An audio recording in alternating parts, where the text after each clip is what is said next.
Now, thousands of leasehold flat owners could receive up to £3,500 in compensation as part of a class action lawsuit against alleged hidden commission fees added to buildings insurance and paid to the owners of large blocks of flats.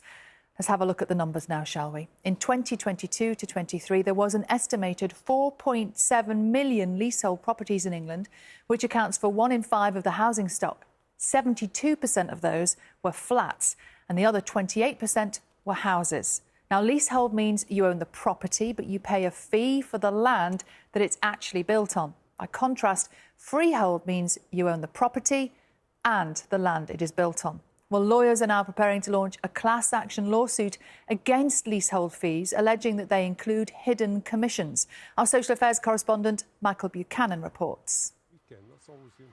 Liam Spender is on a mission to expose the hidden fees that the owners of blocks of flats receive. It's like putting a vampire in charge of a blood bank. There's nothing stopping them taking what they want at once. He discovered that his landlords were paid commission worth £135,000 over 4 years for buying buildings insurance for the development.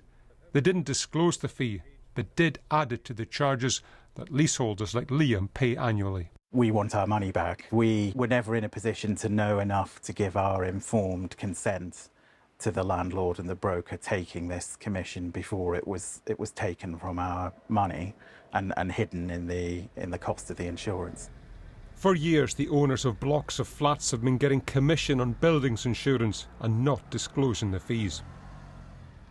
The owner of the block, the freeholder, arranges buildings insurance for every flat within it. The insurance company pays the freeholder a commission for buying their product. That fee is added to the cost of the insurance, and the total is charged to the leaseholders, the people who own the individual flats.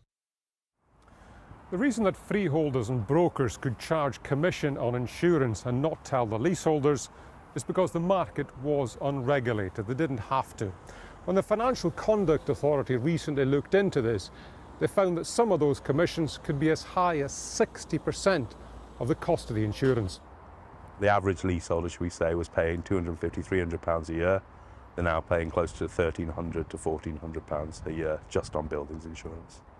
And that includes commission that they didn't know about? Yeah. At this development in Manchester, Giles Grover has seen his building insurance soar in recent years as the complex had dangerous cladding.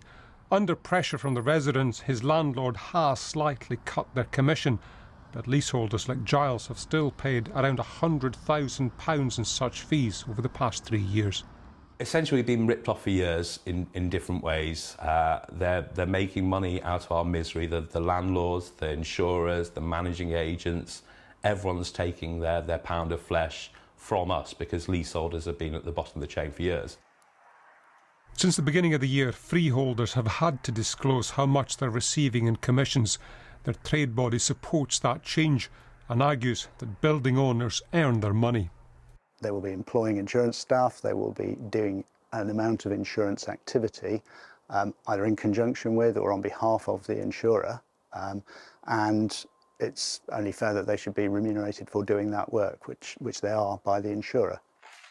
Having won compensation from the owner of his own building, Liam Spender is now preparing to launch a class action lawsuit on behalf of leaseholders across England and Wales. Oh, this is institutionalised, yes. They all have the same practice of adding something for themselves onto the cost of the insurance.